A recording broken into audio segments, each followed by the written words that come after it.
Hey everyone, it's Emily, and today I'm going to be doing the mid-year book freakout tag. I absolutely love doing this tag. Just a fun series of questions to just reflect on the reading that I've done for the first 6 months of the year. And so a couple of things to note. One, this is from January to June is what I will include in these answers, is everything I've read at that point. I won't include anything that I've read so far in July. I'm filming this a tad later than I hoped, but it is what it is. But yeah, I won't be including anything that I've read so far in July. I do sometimes answer these same questions, but for my reading for the second half of the year. I think I've done that a couple of times before. So we'll see if I do that again this year, because I really do love this series of questions. So we'll see if I reflect on the second half of the year in the same way. I know there's also the end of year book tag that's a separate thing, but anyway. Second thing to note is that I am trying to get different answers for each of these questions, even though for quite a few of these books I feel like multiple books could apply for some of these different questions. I just tried to do my best, and so, you know, I'll try to mention some of the other categories that these books were a standout in, other than the one that I've put them in. But I did my best to try to get a variety of books and talk about some of the standouts from this first part of the year. So with that, let's jump right in. I've got my questions here on my phone. So the first one is the best book you've read so far in 2022, or your favorite book so far, which maybe can be two different ones. For this one, I'm gonna go with The Stardust Thief by Chelsea Abdullah. So again, I'm not 100% sure this is my favorite book so far this year. There are some of the other ones for some of the other questions that also came to mind when I was thinking about this question, but you know, this one is definitely a standout. I absolutely loved it, from the world building, the character work. This one has just been a standout and was so much fun. Mythology and lore wrapped in there. I absolutely adore Middle Eastern inspired fantasies, and that's exactly what this is. And you follow a merchant who deals with Jinn relics. Through circumstances, she is tasked by the Sultan with finding a particular relic, and she needs to go on an adventure with some others to retrieve this relic. So much fun. Again, rich world building, fun characters, just interesting stories. It's an ode to storytelling that's kind of weaved in there as well. Anyway, I loved it. Highly recommend if any of that is up your alley or sounds of interest. So we're gonna go with that one for the first question. The next question is best sequel you've read so far this year, and this is also one of my favorite books overall for the year as well. And I was considering for this question and then remembered that there was the sequel question, so I was like, I'll just talk about this one then. And that is A Ship of Destiny by Robin Hobb. This is the third book in the Live Ship Trader series, although really this whole series is amazing. This is the one that I read this year and was just an incredible conclusion to this series. So I'm not going to say too much about what goes on in this book since it's the third in the series, but also just, I've talked about this book so many times on my channel, but it's part of the larger realm of the Elderling world that Robin Hobb has created, and this one follows pirates and, you know, adventures on the open sea. It follows sentient ships. It follows the families who have these ships, you know, dragons. It's got it all. It's a multi-perspective, just epic fantasy. It's very slow, very slowly paced, very character driven, fantastic character work. So I'd recommend keeping that in mind if you're gonna read this series. Very slow, but I absolutely loved it, and I thought this was an incredible conclusion to the series. So the next question is a new release that you haven't read yet but want to. I'm going to go with a couple here. One is Kaikeyi by Vaishnavi Patel. This is a Book of the Month edition that I got back in April. I am on hold for the audiobook at the library. It's the same narrator as the David Bod City of Brass trilogy from S.A. Chakraborty, and I loved her narration for that series. So I'm very excited to listen to this one on audio, as well as read as much as I can of it physically as well. And this one follows Kaikeyi, who is someone from Indian mythology. I am not familiar with Indian mythology much at all, but I have heard amazing things about this one, and I do tend to love stories inspired by or drawing from mythology from various places around the world. So I think this will be right up my alley from what I've heard, and basically just tells the story of this character's life and why they, their story growing up, why they are who they are, and kind of how they fit into the rest of kind of their story in Indian mythology. So I'm not really sure what to expect, but I think this will be right up my alley. And I'm definitely very excited to get to it. Another one that just seems like a lot of fun is Her Majesty's Royal Coven by Juno Dawson. And this is the Fairy Loot edition. And this one just seems delightful. Like royalty, magic, covens, witches. I just, that's all I needed to know, and I'm incredibly excited. So those are a couple that I'm really excited about that I haven't read yet that came out in the first half of the year. The next one is most anticipated releases for the second half of the year. Now I did release a whole video dedicated to this topic, so I'll be sure to link it below. One correction from that video is that unfortunately the fourth book in the Nevermore series has apparently been pushed back, and I'm heartbroken about that. I was so highly anticipating the fourth book in the Nevermore series, and unfortunately we need to wait a little longer, which is fine. There are many other books to tide me over in the meantime. So unfortunately that one won't be on the list anymore, but A Prayer for the Crown Shy by Becky Chambers is on this list of just like kind of my most anticipated from that list that I talked about. And the second one I want to mention is Sea Sparrow, which is the fifth book in the Graceling Realm series that is apparently coming out, and I didn't realize until doing research for that video. I'm pumped. So those are probably the two that I'm most excited about. A Prayer for the Crown Shy actually just came out this past week as of when I'm filming this, and I'm on the wait list at the library for the audiobook. So I'll actually get to read that one soon. So the next question is biggest disappointment, and honestly I'm really not sure what to put here. It's not that I haven't had varying levels of enjoyment for what I've read this year. Some have worked, some haven't worked for me, but I think the ones that haven't worked for me aren't ones that I actually placed super high expectations for.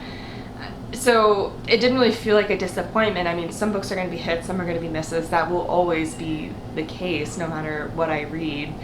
And so it's not that there haven't been some that I didn't enjoy or, weren't for me, but there weren't any that I feel like were disappointments, that I expected them to be ones that I absolutely adored, and then I didn't end up even really liking them that much. So I'm honestly not really sure what to put here, which is a good thing. So we'll just go to the next one, which is the biggest surprise. And I think the thing that came to mind, honestly, is actually The Coldest Touch by Isabel Sterling. And this one was a surprise because I don't tend to be drawn, one, to vampire stories, and two, I don't tend to be drawn to contemporary fantasies or contemporary stories with this kind of magical element of like various kinds of vampires and other kinds of creatures that are in this story. That's not typically what I tend to be drawn to or enjoy, but this one was so much fun, and I actually really enjoyed this one and could have kept it on my shelf, could see myself rereading it, and that surprised me. I thought I would have a good enough time with this one, but this one I was a little bit skeptical about, but ended up really enjoying it. So next one is favorite new author, debut or new to you. So there are quite a few that I could put here. The one that I ended up going with was Olivia Blake, and I read the Atlas 6 recently, really enjoyed it, and kind of put Olivia Blake on the map as just someone I want to pay attention to, both for this series, including the second, I think it's a duology. The second one's coming out this year, so not just to complete this series, but also looking at her backlog and seeing what else of the books that she's already written I might be interested in. She's self-published quite a few of them, and some of them have actually been picked up for traditional publishing, so checking out her backlog is definitely something I would love to do. Next one is newest fictional crush.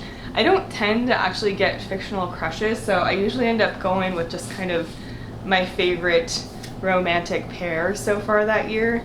And that would be Part of Your World by Abby Jimenez. I absolutely adored these two. And in this one you follow Alexis and Daniel, and there's also the baby goat. We always need to recognize and appreciate the baby goat. So Alexis comes from kind of a powerhouse medical family that runs a hospital, and her entire family works for this hospital in varying roles. They have very high expectations for their kids, and the life choices they'll make, who they'll marry, etc. She comes across through circumstances, meets Daniel, who is from a small town, and is just from a very different world from her. And she, throughout the story, they're trying to figure out if they can make it work, and they're dealing with things from their past and trying to see how they want to move forward and see if they can do that together. And I just thought they were absolutely precious. I thought their chemistry was great. I thought individually their characters were great. They were great together, and I think they really learned how to communicate with each other and talk things through, which is always great to see in a romance. Anyway, so that's what I'll put for that one, and it'll be close enough, right? So next one is newest favorite character. For this one, I'm gonna go with Alloy of Law by Brandon Sanderson. I just had such a fun time with this one. This is the first book in the second era Mistborn series. The final book in this series is gonna come out in November. I'm very pumped for it. And I just enjoyed these characters. I just thought they were funny. I had just a good time with this one. And yeah, they were some of the first ones I thought of when I was just like, fun characters. Who were some of my favorites, and they were some of the first ones that I thought of. Of course, I've enjoyed a lot of the characters from quite a few of the stories that I've mentioned already, but that was one where I could mention a Brandon Sanderson book, so we'll take it. Next is a book that made me cry. I actually haven't cried at any of the books that I've read, but I will mention one that made me emotional, and that is Loveless by Alice Oseman. And this one follows Georgia, who is trying to figure out what it means that she's not really romantically or sexually drawn to people, and she's trying to figure out what that means for herself moving forward, but also just coming to terms with what that is, realizing that there are other people who have similar experiences and can kind of help her work through that. So that's what this book is about. She's going to college and meeting some people who are helping her through that journey. And there were quite a few relatable moments. I tabbed them. And although I'm not asexual, I do identify as demisexual. And I think that's kind of the word that really has been the most true to my experiences. And so there definitely were quite a few relatable things, even if it wasn't 100% relatable or 100% reflective of my experiences. There was definitely enough of some parallels and some thought spirals that I've gone down, and some questions that I've asked myself that Georgia is also asking and trying to figure out answers to. So this one definitely made me emotional because there were just some of those personal connections there. But yeah, it didn't make me cry, but it's pretty rare. So not really surprising that there hasn't been one that made me cry. Next one is a book that made you happy, and there are a few. One, I mentioned A Psalm for the Wild Built. That one is just a hug in a book and follows robots who have left Earth before the story starts. One of them has come back down to Earth to check on humans and meets a non-binary T-monk who is also just trying to figure out their life path. And yeah, they meet, they have some conversations, and they start to go around to answer the question, what does humanity need? I loved it.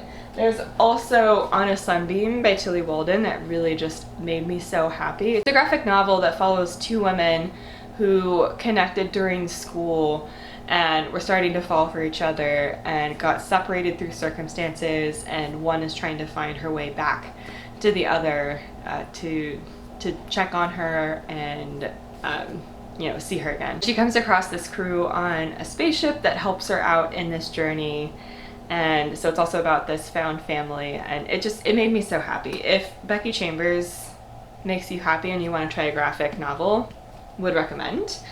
I also just adored Once Upon a Broken Heart by Stephanie Garber. It was so much fun and just made me smile and laugh, and it was just precious and just a good time. So this one follows Evangeline, who her one true love is about to marry her sister, or is it her stepsister? Anyway, and she believes it's because her mom cursed her sister for this to happen and kind of made her sister go along with this through magical means.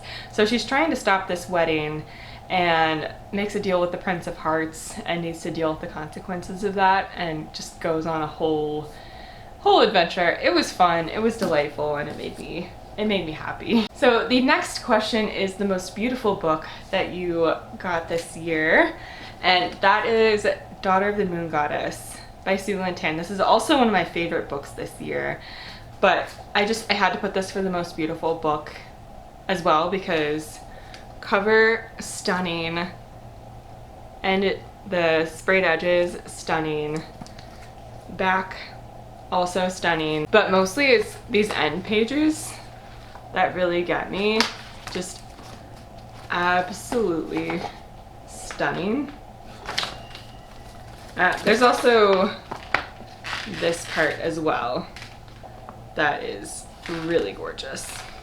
Anyway, definitely one of the most stunning books physically that I own, and I also just adored the content as well. This one follows the daughter of the moon goddess who needs to protect her mom. She doesn't realize until her magic flares that her mom is actually kind of a prisoner on the moon. She can't really leave, and by order of the celestial court. And so she finds this out when her magic flares, and the celestial court comes poking around, but they don't actually know that she exists or that the moon goddess had a daughter. And so she needs to go on an adventure to help free her mother. I absolutely adored this. I loved it. I loved everything about it. And yeah, it was lyrical, it was fun and whimsical, and yeah. So the final question is, what books do you need to read by the end of the year? All the books. And I will link the video that is like my top priority 2022 books. I'm sure I've read some of them by now. I actually just need to go back and double check which books are on that list and catch up with that. So we'll go with that one and just everything that's in that video. So thank you so much for watching. Let me know any of the answers that you have for these questions. I would absolutely love to know, or if you've done this tag, I would love to see it. I love watching this tag, so be sure to link it down below for me. Or yeah, answer any of these questions that you want for your reading so far this year. But yeah, again, thank you so much for watching. Be sure to subscribe for more bookish content, and I will leave my Twitter and Instagram link down below. And I will also leave more information about how you can support the Black Lives Matter movement, and I will see you in the next one. Bye everyone.